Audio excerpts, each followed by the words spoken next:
తెలంగాణకు కొత్త గవర్నర్ నియమితులయ్యారు. జార్ఖండ్ గవర్నర్ సిపి రాధాకృష్ణన్ను తెలంగాణ గవర్నర్గా అదనపు బాధ్యతలు అప్పగించారు.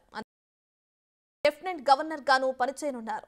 తమిళిసై రాజీనామాను రాష్ట్రపతి ఆమోదించగా వెంటనే కొత్త గవర్నర్ నియమించారు.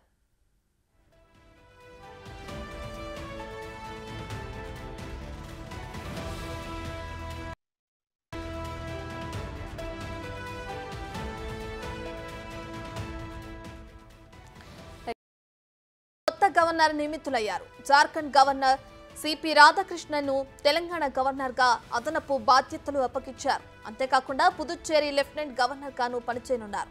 తమిళిసై రాజీనామాను రాష్ట్రపతి ఆమోదించగా వెంటనే కొత్త గవర్నర్ను నియమించారు.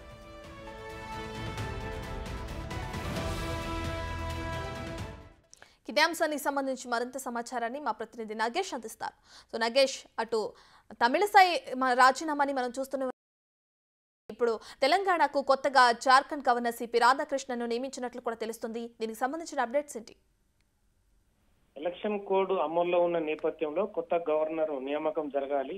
కానీ ఎలక్షన్ కోడ్ ఉండడంతో రాష్ట్రపతి భవన్ ను ఇన్ఛార్జ్ గవర్నర్ గా సిపి రాధాకృష్ణన్, జార్ఖండ్ గవర్నర్ గా రాధాకృష్ణన్ పనిచేస్తున్నారు. రెండు రాష్ట్రాలకి, ఇటు తెలంగాణకి అటు పుదుచ్చేరి లెఫ్టినెంట్ గవర్నర్ గా నియమిస్తూ ఇవాళ ఉదయమే రాష్ట్రపతి భవన్ నుంచి ప్రెస్ నోట్ విడుదలైంది.